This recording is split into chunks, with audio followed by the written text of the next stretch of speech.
Hello friends, online classes with Yashwant साद में पढ़ रहे हैं हम कक्षा 12वीं की इतिहास के चैप्टर। और हमारा पहले चैप्टर के कुछ वीडियो पहले आ चुके हैं। उसके आगे की वीडियो में अभी तक हमने जो पढ़ा वो है भारतीय इतिहास की जानकारी के स्रोत, साहित्यिक स्रोत, पुरातात्विक और पुरालेखी स्रोत, वैभवशाली भारत की उपलब्धियाँ और सिंधु घाटी सभ्यता की उपलब्धियाँ। आज के इस वीडियो में हम पढ़ेंगे वैदिक काल से महाजनपद काल की उपलब्धियाँ, क्योंकि उसके पहले हमने जो पढ़ा वो पहले के वीडियो में वैदिक काल, महाकाव्य काल ये देख लिया था। अभी हम देखेंगे महाजनपद काल, और महाजनपद काल को शुरू करते हैं। उसके पहले उसका मैप देख लेते हैं कि जो 16 महाजनपद थे, जो प्रमुख महाजनपद हैं, वो कहाँ कहाँ थे और किस तरह से थे। जैसे कंबोज है, गांधार है, कुरु है, पांचाल है, कौशल, मल्ल, काशी, मगध, चैत्य, वत्स, अवंती, ठीक है ना, शूरसेन, अश्क, वृज्जी और अंग, ये महाजनपद थे उस समय के महाजनपद काल के। कहाँ कहाँ थे ये आप ज़रूर एक बार दिमाग में बिठा लीजिए। महाजनपद काल जो हम शुरू कर रहे हैं, तो 16 जो महाजनपद थे वो कुछ इस तरह से थे। यहाँ अफ़गानिस्तान से लेकर के ये दक्षिण भारत में अश्क तक, फिर इधर अंग और वृज्जी ये पूर्वी भारत, और इधर मत्स्य राजस्थान में, ठीक है ना। ये 16 महाजनपद हैं जिनको हम पढ़ेंगे महाजनपद काल के अंतर्गत। शुरू करते हैं महाजनपद काल। इस काल की प्रमुख उपलब्धि थी सुदृढ़ राजतंत्रात्मक एवं गणतंत्रात्मक शासन व्यवस्था का विकास होना। ये महत्वपूर्ण उपलब्धि थी, सुदृढ़ राजतंत्र और गणतंत्र शासन व्यवस्था का विकास। इसके पहले जो हमने देखा था महाकाव्य काल, फिर उसके पहले वैदिक काल, और उसके पहले जितने भी हम जैसे जैसे हम बढ़ रहे हैं, अब धीरे धीरे सुदृढ़ होता जा रहा है जो शासन व्यवस्था है वो। ऋग्वैदिक काल के जन में जो हमने जन पढ़े थे, 5 जन, फिर 5 जन, 10 जन, हमने दशराज्य युद्ध के बारे में भी पढ़ा था, सुदास जिसको जीत गया था।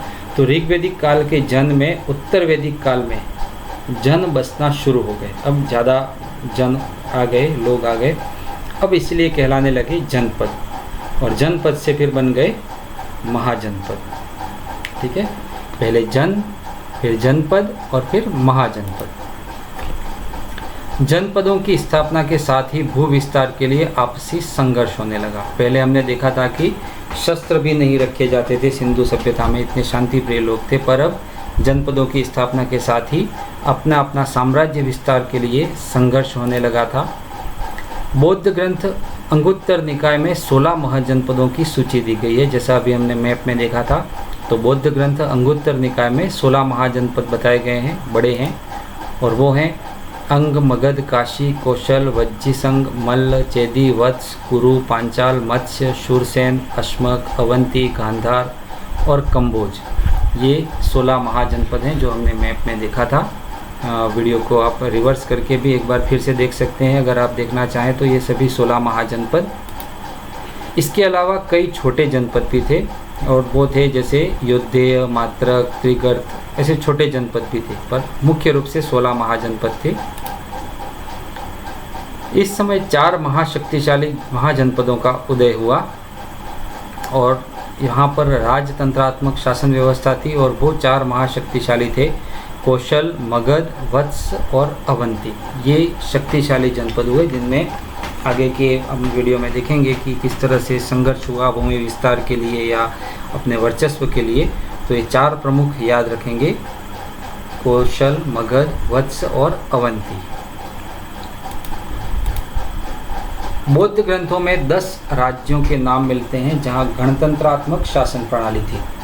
हमने भी इसकी शुरुआत में देखा था कि कई राज्य ऐसे थे जहां राजतंत्रात्मक व्यवस्था थी, और कई ऐसे भी थे जहां गणतंत्रात्मक व्यवस्था थी। तो बौद्ध ग्रंथों में गणतंत्र वाले शासन प्रणाली वाले राज्य भी मिले हैं, और वो हैं कपिलवस्तु, रामगाम, सुनसुमगिरी, अलकप्प, केशपुत्र, कुशीनारा, पावा, पिप्पलीवन, मिथिला और वैशाली, जहाँ गणतंत्रात्मक शासन व्यवस्था थी। तो दोस्तों, इस देश में जो गणतंत्र है वो आज से कई सालों पहले से भी चला आ रहा है।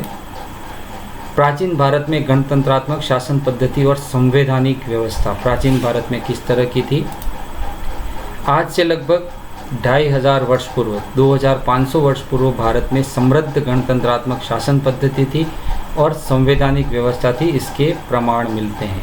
आज से 2500 वर्ष पूर्व गणतंत्र और संविधान की व्यवस्था थी, ऐसे प्रमाण मिलते हैं।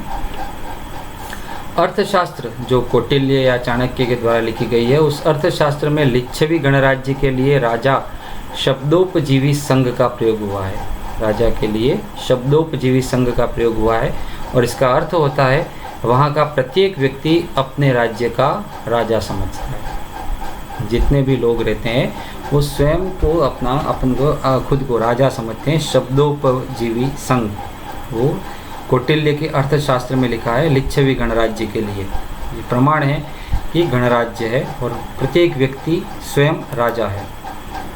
सभा या संस्था गणराज्यों के कुल प्रमुखों की सर्वोच्च सभा होती थी। सभा या संस्था थी, वो जितने भी गणराज्य हैं उनके कुल प्रमुखों की सर्वोच्च सभा होती थी। जिस स्थान पर सभा की जाती थी उसको संस्थागार या संथागार कहा जाता था। गणराज्यों में जहाँ सभा होती थी, जो सर्वोच्च सभा है, उस स्थान को संस्थागार या संथागार कहते थे।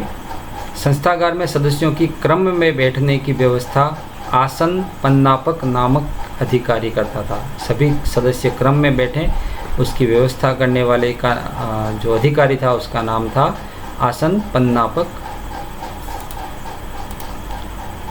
संस्था के अधिवेशन के लिए एक निश्चित संख्या गणपूर्ति या कोरम आवश्यक थी।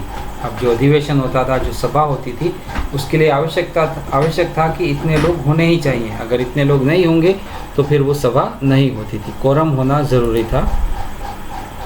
सदस्य किसी प्रस्ताव को 3 बार प्रस्तुत करते थे ताकि सभी लोग सुन सकें। एक बार कहा, फिर दूसरी बार कहा, फिर तीसरी बार। कोई भी प्रस्ताव होता था उसको 3 बार कहा जाता था ताकि सभी उसको अच्छी तरह से सुन सकें। अनुमोदन, फिर उस प्रस्ताव को अनुमोदन जब हो जाता था तो अनुमोदन होने पर ही मान लिया जाता था अथवा मतदान की व्यवस्था होती थी। अगर अनुमोदन नहीं होता है तो उस प्रस्ताव के लिए मतदान होता था। अगर उस प्रस्ताव के लिए मतदान अधिक मिलते हैं तो फिर उस प्रस्ताव को माना जाता था। विभिन्न रंगों की शलाकाओं द्वारा, शलाका कह सकते हैं मतपत्र, विभिन्न रंगों की शलाकाओं द्वारा जो विभिन्न मतों की सूचक थी मतदान कराया जाता था। अब अलग अलग रंग होंगे, जैसे किसी रंग को मान लिया जाता था कि हाँ प्रस्ताव के लिए हाँ, कोई रंग होता था प्रस्ताव के लिए ना, और कोई रंग होता था कि दोनों में 50-50 जिसको कह सकते हैं। तो इस तरह से उन शलाकाओं के द्वारा मतदान होता था ताकि उसको आसानी से गिना जा सके। शलाका ग्राहपक नामक अधिकारी इनको एकत्र करता था और ये जो शलाकाएँ या मतपत्र होते थे उनको शलाका ग्राहपक अधिकारी था, वो इनको एकत्र करता था। गणतंत्र की न्यायिक व्यवस्था का भी विशेष स्थान था। गणतंत्र में जो न्याय व्यवस्था थी उसका भी विशेष स्थान था। बुद्धघोष की अट्टकथा के अनुसार अपराधी की जांच पड़ताल 7 न्यायिक अधिकारी द्वारा की जाती थी। कोई भी अपराधी होता था तो उसकी जांच पड़ताल 7 न्यायिक अधिकारी करते थे और उसके बाद में अगर इन 7 न्यायिक अधिकारियों को लगता है कि वो दंड का भागी है, उसने गलत किया है, तब फिर उसको बाद में दंड दिया जाता था। ये न्यायिक व्यवस्था थी।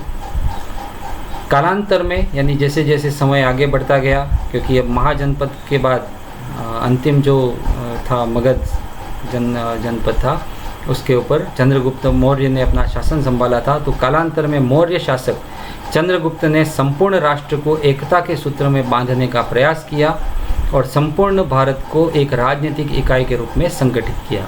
ये जो 16 महाजनपद थे, उनके बाद एंट्री होती है चंद्रगुप्त मौर्य की, और चंद्रगुप्त मौर्य ने फिर पूरे देश को, पूरे भारत को संगठित रूप करने का प्रयास किया और संगठित किया भी सही एक राजनीतिक इकाई के रूप में।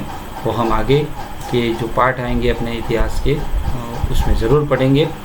तो यहाँ पर हम पढ़ रहे हैं महाजनपद काल, और महाजनपद काल के बाद में चंद्रगुप्त ने फिर उसको एक इकाई के रूप में संगठित किया था। सामाजिक जीवन की प्रमुख विशेषता है। महाजनपद काल का सामाजिक जीवन कैसा था? तो यहाँ पर वर्ण व्यवस्था इसकी प्रमुख विशेषता रही है। हम सभी जानते हैं 4 वर्ण हैं। ऋग्वेद के पुरुष सूक्त के 10वें मंडल में परम पुरुष से उत्पन्न भारतीय समाज के 4 वर्ण बताए गए हैं और वो हैं ब्राह्मण, क्षत्रिय, वैश्य और शूद्र। इसका उल्लेख है कहाँ है? ऋग्वेद के पुरुष सूक्त के 10वें मंडल में परम पुरुष से उत्पन्न 4 वर्ण ब्राह्मण, क्षत्रिय, वैश्य और शूद्र, ये ऋग्वेद में पुरुष सूक्त में लिखा हुआ है। इन वर्णों का आधार व्यवसाय था। व्यवसाय यानी काम धंधा, जो जैसा काम करता था वैसा उसका वर्ण होता था। वर्णों का आधार व्यवसाय था। एक ही परिवार के लोग ब्राह्मण भी हो सकते थे, क्षत्रिय भी हो सकते थे, वैश्य भी हो सकते थे और शूद्र भी हो सकते थे, क्योंकि वर्णों का आधार व्यवसाय था। कोई ब्राह्मण का कार्य कर रहा है तो वो ब्राह्मण, कोई क्षत्रिय का कार्य कर रहा है तो वो क्षत्रिय, कोई वैश्य का कार्य कर रहा है तो वो वैश्य, और कोई शूद्र का कार्य कर रहा है तो वो शूद्र हो सकता था, क्योंकि वर्णों का आधार व्यवसाय था, काम था। उत्तर वैदिक काल में वर्ण व्यवस्था का विकास हुआ, परंतु आधार कर्म ही था। अब जैसे जैसे हम वैदिक काल में आगे बढ़ते हैं तो वैदिक काल का अंतिम चरण जो आता है उत्तर वैदिक काल, उसमें भी इसका वर्ण व्यवस्था का विकास हुआ, परंतु इसका आधार कर्म ही था। कर्म के आधार पर ही वर्ण व्यवस्था थी। शतपथ ब्राह्मण ग्रंथ का कथन है कि कोई भी व्यक्ति ज्ञान से ब्राह्मण बनता है, न कि जन्म से। जो ब्रह्म को जानता है वो ब्राह्मण होता है। कोई भी व्यक्ति ज्ञान से ब्राह्मण बनता है, जन्म से ब्राह्मण नहीं बनता, ऐसा शतपथ ब्राह्मण ग्रंथ में लिखा हुआ है। वर्ण परिवर्तन संभव था। जैसे ऐतरेय ब्राह्मण ग्रंथ का कर्ता, ऐतरेय जो ब्राह्मण ग्रंथ है उसका जो कर्ता है महिदास, किसी अज्ञात आचार्य की पत्नी इतरा, शूद्र वर्ण की थी इतरा, उसका पुत्र था और इसलिए उसको ऐतरेय कहा था। उसकी जो आचार्य थे उसकी पत्नी का नाम इतरा था, इसलिए वो ऐतरेय कहलाया था। तो वर्ण परिवर्तन संभव था। सूत्र काल में वर्ण भेद में जन्मना दृढ़ता आने लगी। अभी जो सूत्र काल आया आगे, उस समय फिर वर्ण भेद में अब धीरे धीरे जन्म आधारित ये सब होने लगा। इसके पहले सब कुछ कर्म आधारित था। गौतम बुद्ध के समय वर्ण व्यवस्था विकृत एवं अधिक कठोर हो गई थी, क्योंकि अब ये जन्म आधारित हो गई थी, कर्म आधारित नहीं रही थी। इसलिए वर्ण व्यवस्था विकृत हो गई, अधिक कठोर हो गई और आपसी भेद बढ़ गए। और एक्चुअल में ये सभी पैरेलल चलती हैं। ये जितनी व्यवस्था थी, ब्राह्मण, क्षत्रिय, वैश्य और शूद्र थे, पैरेलल चलने वाली चीज़ें हैं, समकक्ष हैं। सभी का अपना अपना कार्य है और सभी अपने अपने कार्य को करते हैं, तभी सामाजिक व्यवस्थाएं बनी रहती हैं। तो ये पहले जो कर्म आधारित था, व्यवसाय आधारित इसका आधार था वर्णों का, वो अब धीरे धीरे सूत्र काल में जन्म आधारित होने लग गया और आपसी भेद बढ़ गए।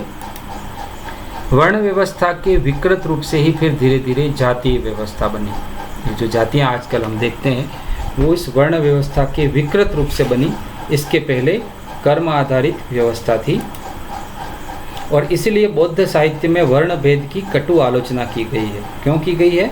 क्योंकि अब ये वर्ण व्यवस्था विकृत हो चुकी थी, जाति व्यवस्था में आ गई थी और जन्म आधारित हो गई थी। इसलिए बौद्ध साहित्य जो लिखा गया है उसमें वर्ण भेद की बहुत ज़्यादा आलोचना की गई है। आगे बढ़ते हैं। आश्रम व्यवस्था, इसका विकास उत्तर वैदिक काल से माना जाता है। जैसे वर्ण व्यवस्था में भी उसका उत्तर वैदिक काल में ही विकास माना था, तो आश्रम व्यवस्था का विकास भी उत्तर वैदिक काल से माना जाता है। उपनिषदों में अधिकांशतः 3 ही आश्रम थे। उपनिषद हमारे जितने भी हैं उनमें 3 आश्रमों का बारे में लिखा गया है, ब्रह्मचर्य, गृहस्थ और वानप्रस्थ आश्रम। वैसे उस समय की जो काल गणना थी, मनुष्य के जीवन जो था, उनके आधार पर सभी समयानुकूल ये सब चीज़ें लिखी गई थी कि किस तरह से रहना है व्यक्ति को, इस आधार पर ये गणना की गई थी। तो उपनिषदों में 3 ही आश्रम थे, ब्रह्मचर्य आश्रम, गृहस्थ आश्रम और वानप्रस्थ आश्रम। व्यक्ति के संपूर्ण जीवन को एक आदर्श परिधि में व्यक्त करते हुए उसकी जीवन की गति को 4 आश्रमों में विभाजित किया गया। अब चौथा आश्रम एक और जोड़ा गया जिसको कहा जाता है संन्यास आश्रम। तो व्यक्ति के संपूर्ण जीवन को एक परिधि मानते हुए उसकी जीवन की गति को 4 आश्रमों में बांटा गया। जैसे जन्म से उसकी विवाह अवस्था तक, विवाह होने तक ब्रह्मचर्य आश्रम, फिर विवाह से उसके जब संतान हो जाती है, संतान काम करने लायक हो जाती है, या संतान की शादी हो जाने तक गृहस्थ, फिर उसके बाद वानप्रस्थ और अंतिम संन्यास आश्रम। ये व्यवस्था थी, जीवन की गति को विभाजित किया था। जीवन के इन 4 सोपान ब्रह्मचर्य, गृहस्थ, वानप्रस्थ और संन्यास आश्रम को पार करते हुए अपने जीवन के चरम लक्ष्य मोक्ष को प्राप्त करना बताया गया। जीवन के जो 4 सोपान हैं, ब्रह्मचर्य जन्म से लेकर के विवाह तक, गृहस्थ विवाह से लेकर के उसकी संतान जब काम करने लायक हो जाए तब तक, और फिर वानप्रस्थ। वानप्रस्थ यानी वन में जाना नहीं था, वन की ओर मुख करके बैठना, यानी सभी सांसारिक मोहमाया को धीरे धीरे त्यागना, वहीं रह करके त्यागना। अभी त्यागा नहीं था। अभी वानप्रस्थ का मतलब ये होता है कि जब आप वहीं रहते हैं और वहीं रहते हुए धीरे धीरे उन सब चीज़ों को छोड़ते हैं एक एक करके, ज़्यादा उसमें इंटरेस्ट नहीं लेते, ज़्यादा उसमें कोई अपना व्यवहार नहीं करते। और फिर ये कंप्लीट जब हो जाता तब संन्यास, तब आप वन की ओर जाते हैं, तब भगवत प्राप्ति में या मोक्ष प्राप्ति में अपना जीवन बिताते हैं। ये संन्यास आश्रम है।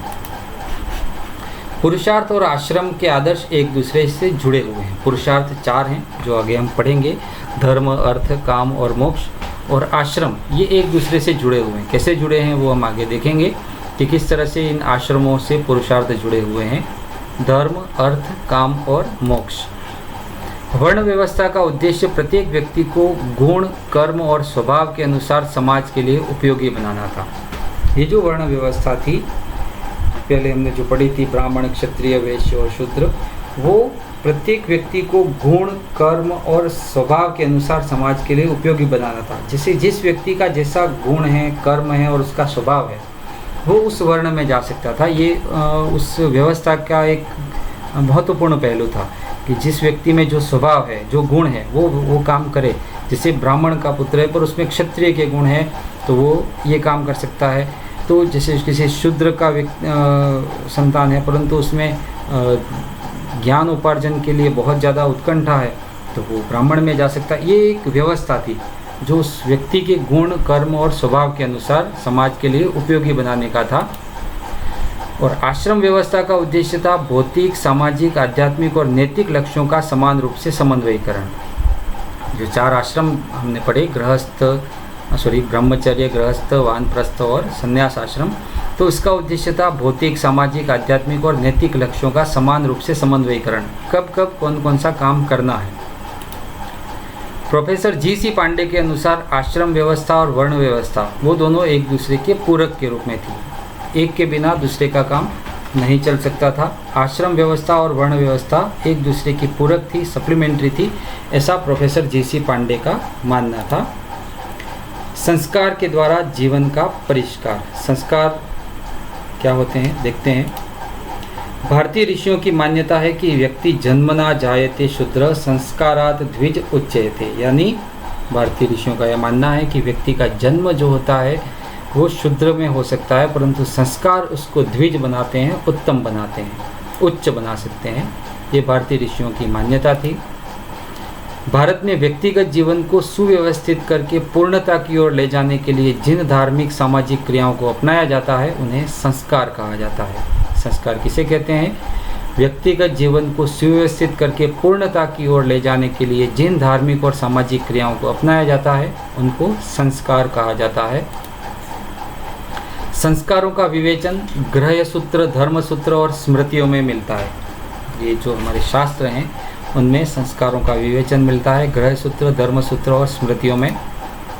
विभिन्न ग्रंथों में इनकी संख्या अलग अलग है।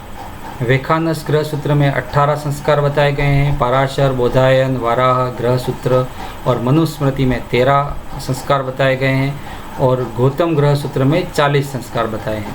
सभी में संस्कारों की संख्या अलग अलग है। वर्तमान में 16 संस्कारों को प्रमुख माना गया है। 16 संस्कार हैं उनको प्रमुख माना गया है और वो हैं गर्भाधान, पुंसवन, सीमंतोनयन, जातकर्म, नामकरण, निष्क्रमण, अन्नप्राशन, चूड़ाकर्म, कर्णवेद, विद्यारंभ, उपनयन, वेदारंभ, केशांत, समावर्तन, विवाह और अंत्येष्टि। ये जो संस्कार हैं इनको एक एक करके देखते हैं। पहला है गर्भाधान संस्कार। तो जब पुरुष और स्त्री का जो शारीरिक मिलन होता है उसी को गर्भाधान संस्कार कहा गया है, जिससे गर्भधारण होता है। फिर है पुंसवन संस्कार। तो पुंसवन संस्कार 3 महीने के बाद होता है, क्योंकि जो गर्भ में महिला के गर्भ में 3 महीने के पश्चात ऐसा माना जाता है कि जो गर्भस्थ शिशु है उसका मस्तिष्क विकसित होने लगता है, तो उसको पुंसवन संस्कार कहते हैं। जैसे हमने पढ़ा है कि अभिमन्यु ने वो गर्भ में रह कर के ही चक्रव्यूह की शिक्षा प्राप्त की थी, तो वो पुंसवन संस्कार है। फिर है सीमंतोन्नयन संस्कार, और वो होता है गर्भ के जो चौथा है, छठा है, 8वां महीना है उस समय, क्योंकि अब ये जो गर्भ में बच्चा पल रहा है वो उसमें अच्छे गुण कैसे आए, उसका अच्छा ज्ञान कैसे आए, तो जो माँ है उसको अच्छी अच्छी बातें सोचना, उसको प्रसन्न चित्त रहना, अच्छा किताबें पढ़ना, ये सब करना है, वो है सीमंतोन्नयन संस्कार। फिर है जात कर्म संस्कार। वो जात कर्म है जब बालक का या शिशु का जन्म हो जाता है तो उसमें कई प्रकार के जो दोष दूर करने के लिए जो संस्कार किया जाता है जन्म के बाद, उसमें उस छोटे बच्चे को शहद और घी चटाया जाता है, मंत्रोच्चारण होता है, बच्चा स्वस्थ और दीर्घायु हो, उसके लिए होता है जात कर्म संस्कार जब शिशु का जन्म हो जाता है। फिर है नामकरण संस्कार। नामकरण संस्कार में जब उस बच्चे का जन्म हो गया और उसने जब शहद और ये सब किया, तो उसके बाद जब उसका नाम उसमें उसकी कौन सी राशि में आएगा नाम और ये सब जब किया जाता है तो उसको नामकरण संस्कार कहते हैं। वो लगभग शिशु के जन्म के 11वें दिन होता है। उसके बाद है निष्क्रमण।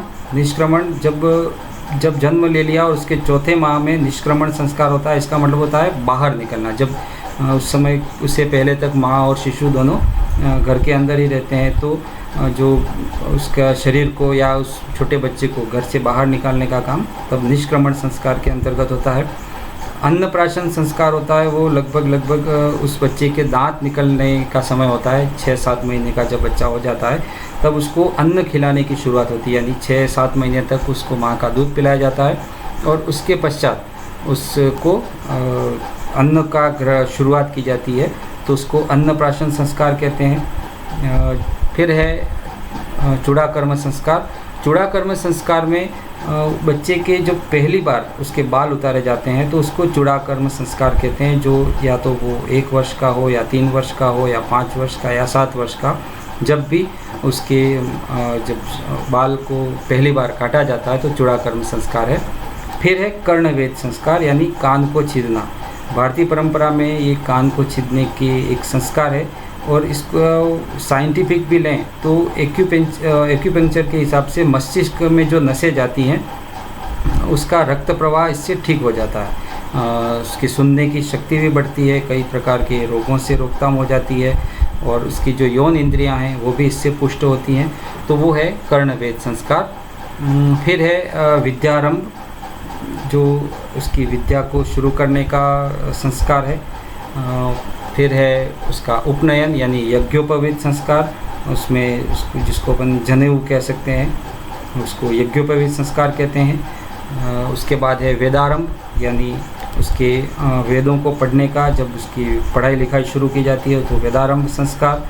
फिर है केशांत यानी बालों का अंत। इसका मतलब ये होता है कि विद्या जब इसकी शुरुआत करने जाता है तो उस समय फिर से उसके बालों को काट दिया जाता है, इसको केशांत कहते हैं। गुरुकुल में जब उस समय जब बच्चे जाते थे पढ़ने तो उनके केशों को उस समय काट दिया जाता था, जिसको केशांत कहा जाता है।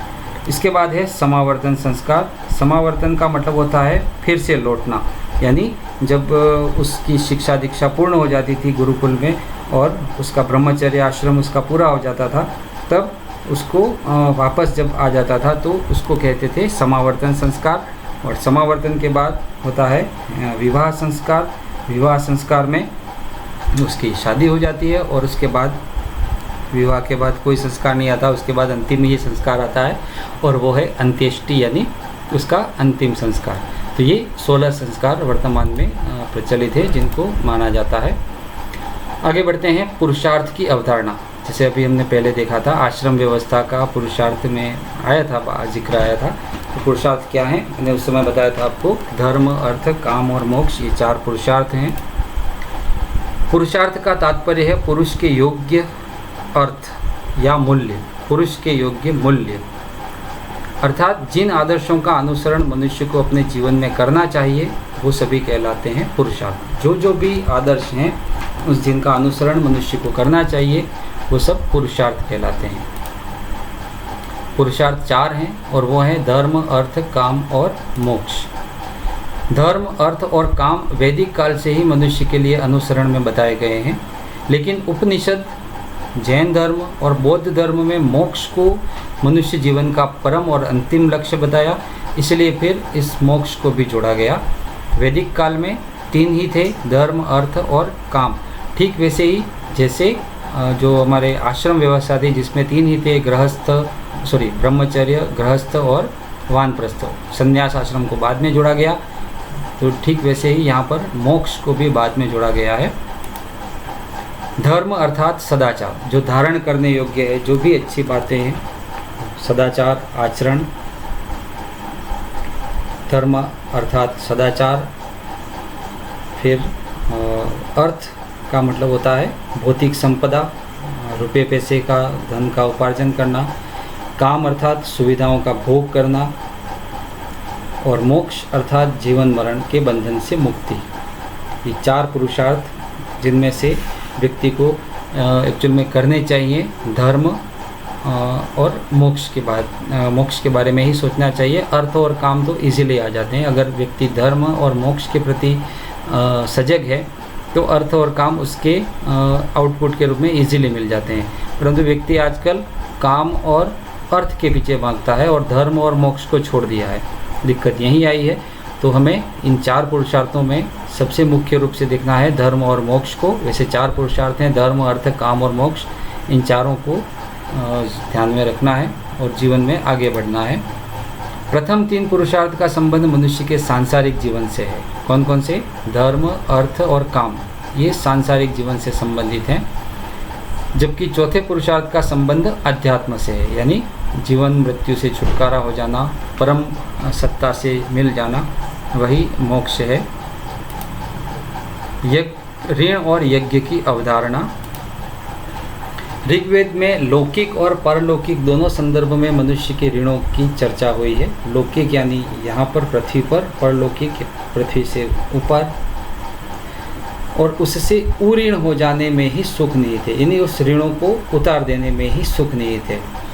तो ऋग्वेद में जो ऋण है लौकिक और परलौकिक, उनसे हमको उऋण होना है। और वो ऋण कौन कौन से हैं वो आगे देखेंगे हम।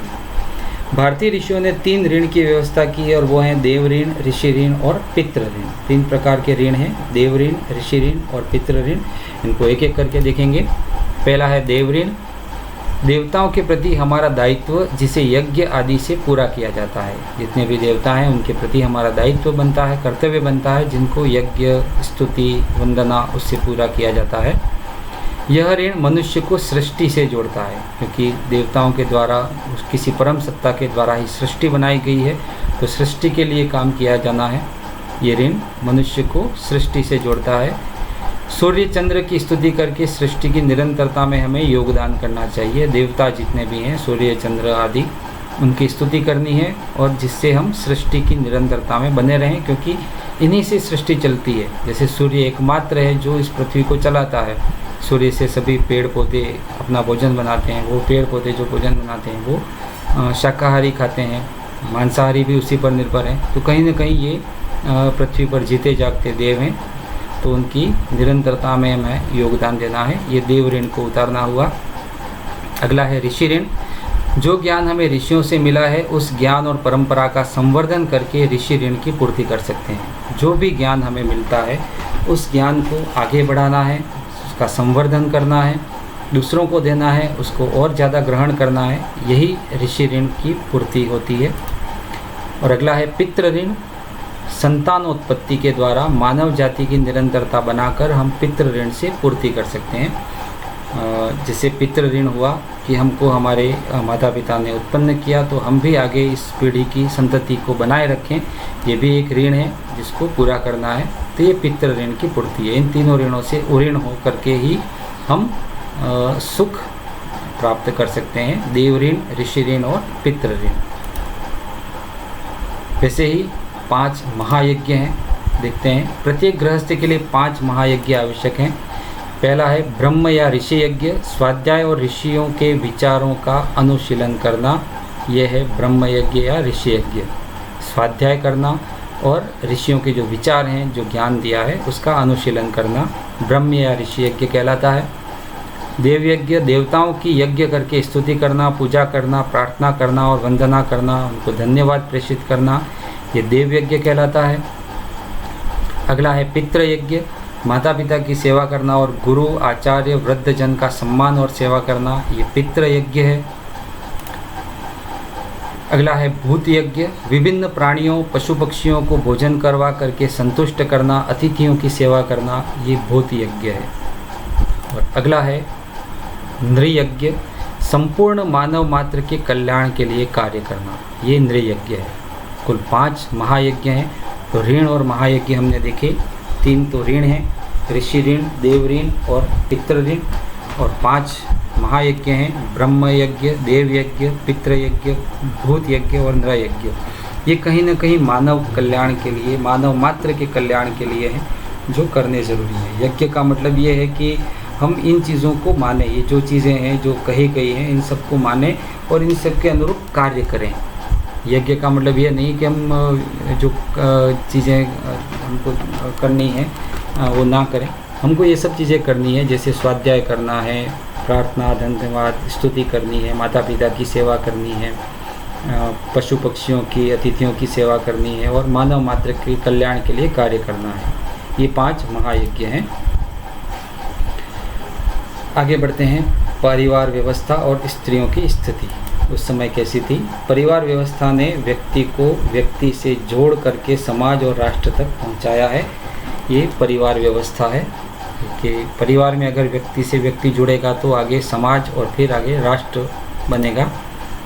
इसी भाव से हम भारतीय वसुधैव कुटुंबकम का विश्व को संदेश देते हैं और यही भाव होता है हम सभी भारतीयों का। हमारी ये संस्कृति है वसुधैव कुटुंबकम, पूरी पृथ्वी हमारा परिवार है, क्योंकि एक परिवार अगर हमारे घर में है तो ऐसे ही पूरी पृथ्वी ही हमारा परिवार है। ये भाव या ये संदेश हम विश्व को देते आ रहे हैं। वैदिक संहिता में परिवार के स्थान पर कुटुंब शब्द, कुल शब्द आया था। मैंने उस समय भी कहा था, ये याद रखना।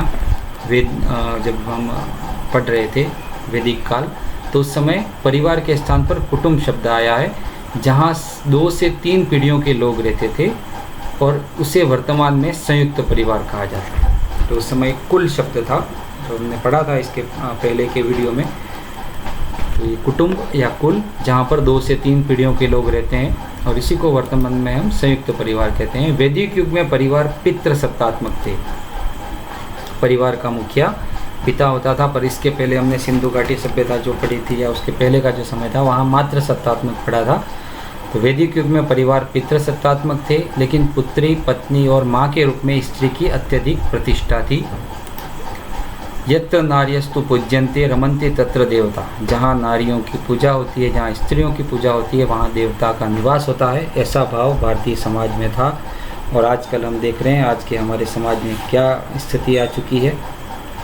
तो वापस यत्र नार्यस्तु पूज्यन्ते रमन्ते तत्र देवता का भाव प्रतिष्ठापित करना होगा। इस काल में कुछ ऋषिकाएँ भी हुई हैं, कुछ महिला भी उच्च विदुषी हुई, जैसे घोषा, पाला, लोपामुद्रा, विश्ववारा, सिकता, निवावरी, ये ऋषिकाएँ हुई हैं। ये कह सकते हैं हम कि महिलाओं को या स्त्रियों को भी अधिकार प्राप्त थे और वो भी उच्च अध्ययन कर लेती थी। पुरुष और स्त्री संबंधों का मूल आधार विवाह नामक संस्था थी। पुरुष और स्त्री के संबंधों का आधार था विवाह।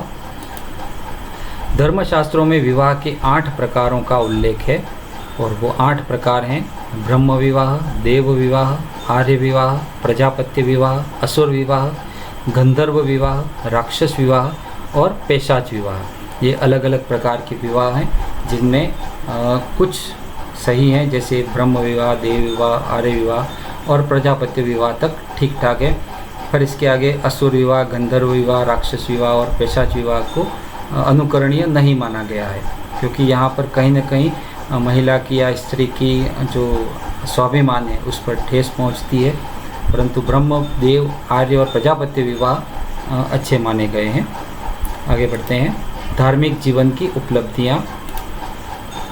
वैदिक कालीन सभी देवी देवता प्राकृतिक शक्तियों से संबंधित गुणवाचक नाम थे, जिन्हें 3 वर्गों में बांटा गया है।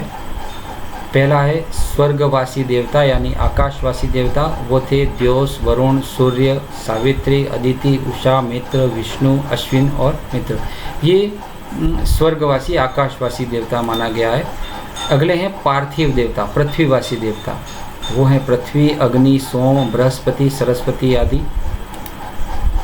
और तीसरे हैं वायुमंडलीय देवता, जिनको अंतरिक्षवासी कहा गया है। वो हैं वरुण, वात, इंद्र, रुद्र, पर्जन्य और मारुत। ये प्राकृतिक शक्तियों से संबंधित नाम है और प्राकृतिक की ही पूजा के बारे में लिखा गया है। सभी देवी देवता प्राकृतिक शक्तियों से ही संबंधित हैं। प्रकृति की यह जो बहुदेवी शक्तियों के होते हुए भी ईश्वर की परम एकता पर बल दिया गया है और बताया है कि ईश्वरीय शक्ति ने सृष्टि का निर्माण किया है, जिसे लोग भिन्न रूपों में पूजते हैं। प्रकृति की ही ये शक्तियाँ हैं, अलग अलग शक्तियाँ हैं, परंतु इन सब के ऊपर भी एक परम शक्ति है और उस ईश्वरीय शक्ति ने ही सृष्टि का निर्माण किया, ऐसा माना जाता है, जिसे लोग भिन्न रूपों में पूजते हैं। ऋग्वेद में कहा गया है एकम सत विप्रा बहुधा वदंती, यानी सत्य एक ही है, परम सत्ता एक ही है। विप्रा बहुधा वदंती यानी विद्वान लोग इसको अलग अलग प्रकार से कहते हैं, परंतु एकम सत, सत्य एक ही है, सत्ता एक ही है। उपनिषदों में उसे परम ब्रह्म कहा है, जो एक ही है उसको परम ब्रह्म कहा है और आत्मा उसी परम ब्रह्म का अंश है। जो परम ब्रह्म है, परमात्मा है, उसी की अंश है, वो आत्मा है। परमात्मा का अंश आत्मा है, ऐसा उपनिषदों में लिखा गया है। आत्मा का ब्रह्म में विलय ही मोक्ष कहलाता है और सभी कार्यों से मुक्त होकर के आत्मा जब उस परम ब्रह्म में मिल जाती है या परमात्मा में मिल जाती है तो उसी को मोक्ष कहा है, जो पुरुषार्थ का अंतिम सोपान है।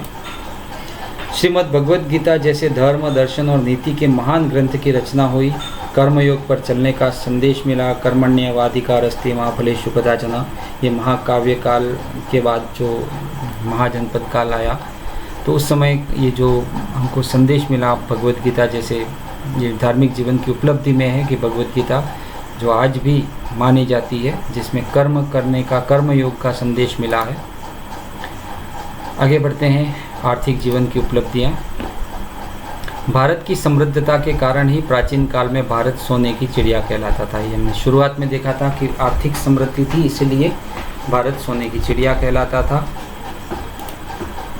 भारत प्रारंभ से ही कृषि प्रधान देश रहा है और गाय को अगन्य माना जाता था। अगन्य यानी मारने योग्य नहीं है, ऐसा माना जाता था। ऋग्वेद में पारंपरिक खेती यानी वो हल चला करके जिस तरह से खेती होती थी, वो पारंपरिक खेती का उल्लेख है और कुल्याओं, नहरों का भी उल्लेख है जिससे सिंचाई की जाती थी। उस समय का व्यापार भी काफ़ी उन्नत था। एक प्रसंग में इंद्र की प्रतिमा का मूल्य 10 गाय बताया गया है। इंद्र की कोई मूर्ति है, उसका मूल्य 10 गाय बताया गया है। ऋग्वेद में 100 पतवार वाली नाव का उल्लेख है, यानी यहाँ पर नावों से 100 पतवार वाली नाव तो बड़ी नाव ही होगी, तो उससे व्यापार के लिए या यात्रा के लिए एक जगह से दूसरी जगह जाने का उल्लेख मिलता है। उत्तर वैदिक काल में नई तकनीक से हल में 2, 4, 6 और 12 बैलों के जुते होने का उल्लेख है। नई तकनीक आ गई उत्तर वैदिक काल में, जिसमें 2 से लगा करके 12 बैल तक जुतने का उल्लेख लिखा है।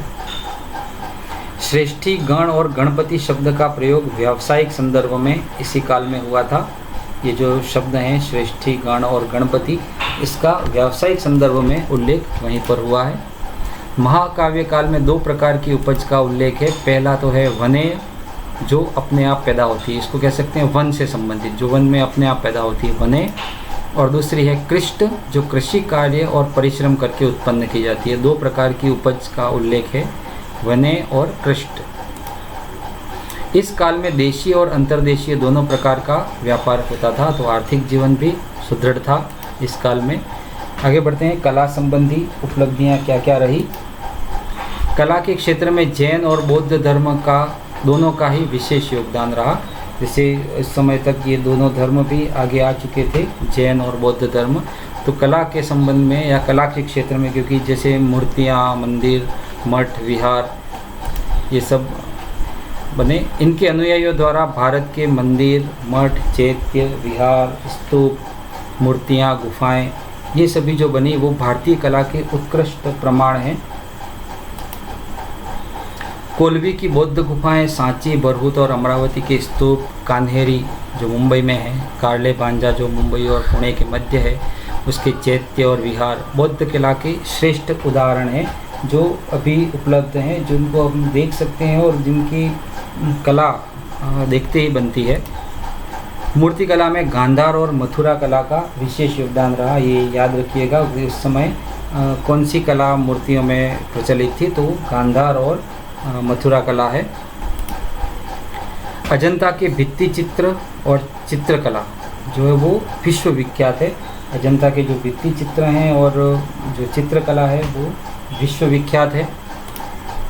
वैदिक काल में अयस धातु को आग में पिघलाकर उसे विभिन्न आकार देने में लोग सक्षम थे। तो ये कला ही है जिससे धातु को पिघला करके और उसको विभिन्न आकार देने में लोग सक्षम थे। ऋग्वेद में हिरण्य, जिसको सोना कहा जाता है, उससे विभिन्न आभूषण बनाने का उल्लेख है ऋग्वेद में। यह कपड़े बनाने की कला से भी परिचित थे। बुनने के लिए वय धातु थी और बुनाई के कार्य को वयन कहा जाता था या बुनकर कहा जाता था, और बुने हुए वस्त्रों को वयुन कहते थे। ये शब्द जो हैं उनको ज़रूर याद रखना। बुनने के लिए वय धातु थी, बुनाई कार्य को वयन या बुनकर कहा जाता था और बुने हुए वस्त्रों को वयुन कहते थे। धागे या सूत को तंतु कहा जाता था और करघे को, जिसे वो बुना जाता था, उसको तंत्र कहा जाता था। तो ये कुछ शब्द हैं, ये ज़रूर याद रखिएगा। जैसे वयुन किसे कहते हैं, तंतु किसे कहते हैं, तंत्र किसे कहते हैं।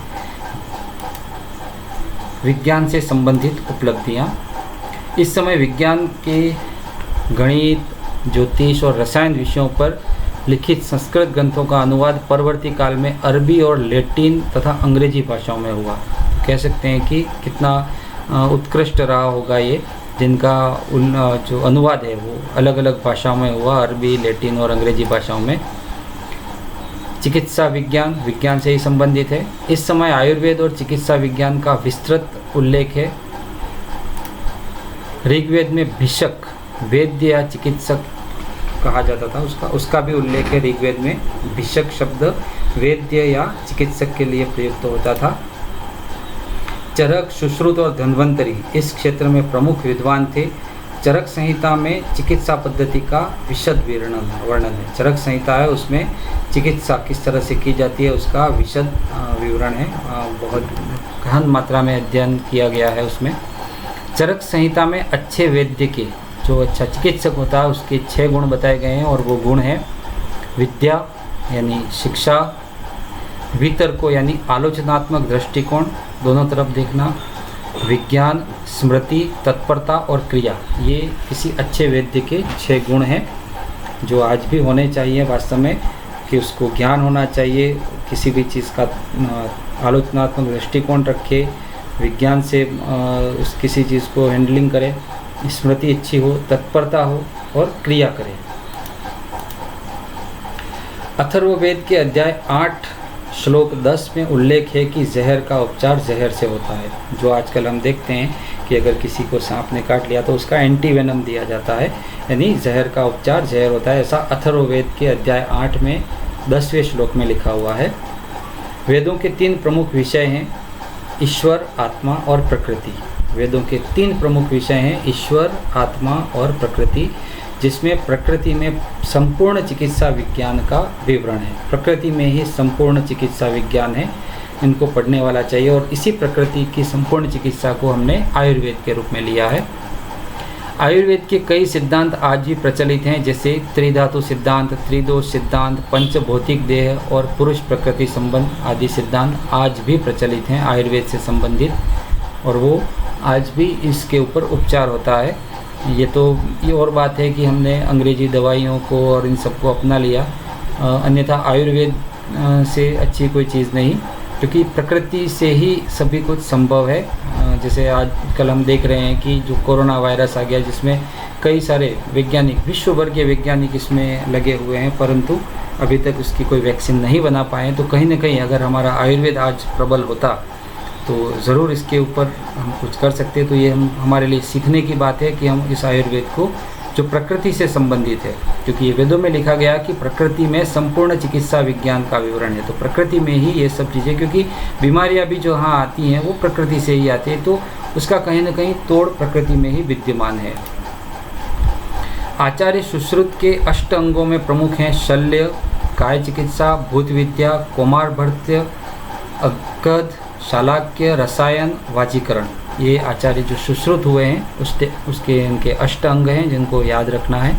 शल्य, काय चिकित्सा, भूत विद्या, कौमारभृत्य, अगध, शालाक्य, रसायन, वाजीकरण। बाघभट्ट ने अष्टांग हृदय संहिता में आयुर्वेद का ज्ञान संग्रहित किया है। बाघभट्ट की पुस्तक है अष्टांग हृदय संहिता और उसमें आयुर्वेद का ज्ञान है। उस समय की गणित देख लेते हैं। शून्य की जानकारी भारत में पहले से थी, हमको पता है कि शून्य की खोज भारत ने ही की थी। यजुर्वेद में 10⁻12 लिखना और विक्रम संवत के बाद 10⁻53 लिखने का ज्ञान भारतीयों को था। उस समय की गणित इतना थी कि 10⁻12 तक की गणना या 10⁻53 तक की गणना भारतीय कर लेते थे। दशमलव का क्रांतिकारी विकास का आधार भारत ही था। दशमलव की खोज भारत ने ही की थी।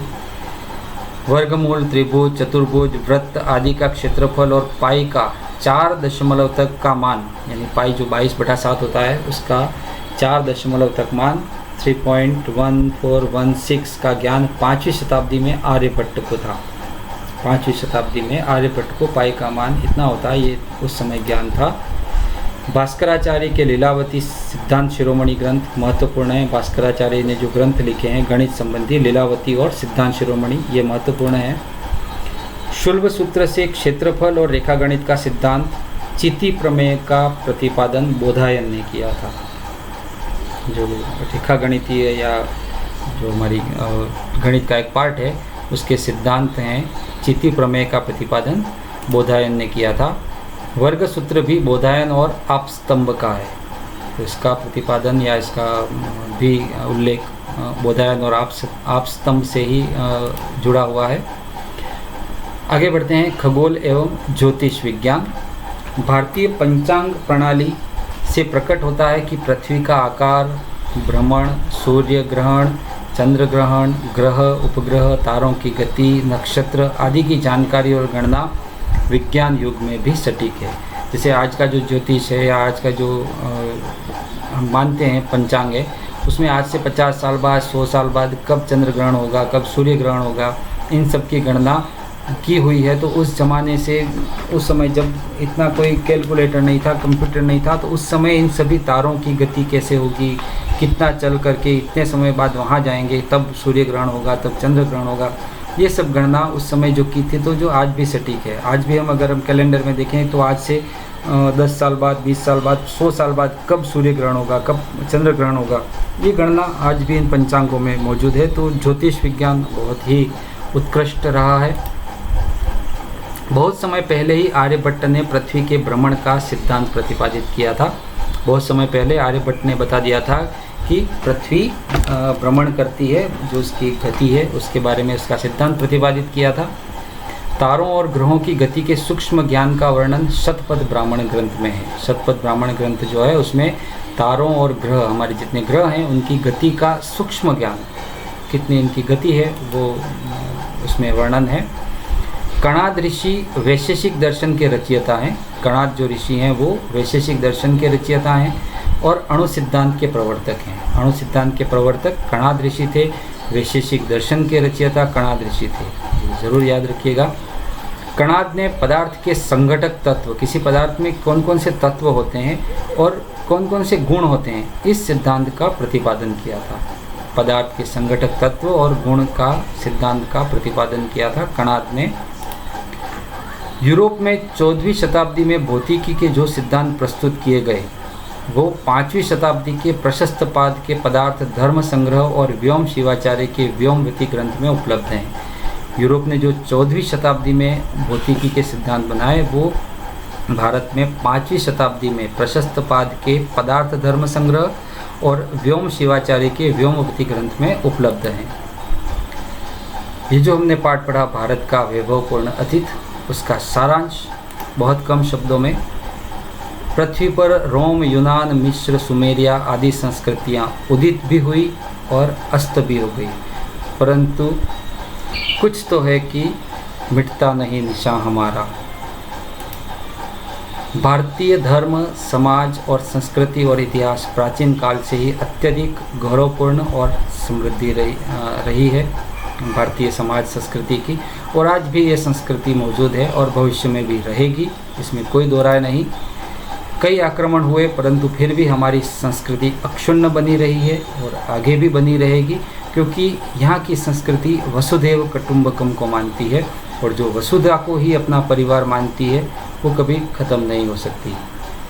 ये था हमारा पाठ भारत का वैभवपूर्ण अतीत, जिसमें हमने भारतीय इतिहास की जानकारी के स्रोत पढ़े, वैभवशाली भारत की उपलब्धियाँ पढ़ी, सिंधु घाटी सभ्यता की उपलब्धियाँ पढ़ी और वैदिक काल से महाजनपद काल की उपलब्धियाँ पढ़ी। यहाँ पर अपना ये पाठ समाप्त होता है। आगे की वीडियो में हम मिलेंगे दूसरे पाठ के लिए, तो आप अपना अध्ययन करते रहिए, वीडियो को देखते रहिए, कमेंट, लाइक, शेयर ज़रूर कीजिएगा और सब्सक्राइब नहीं किया है तो ज़रूर कर लीजिएगा। मिलते हैं आगे वीडियो में। धन्यवाद।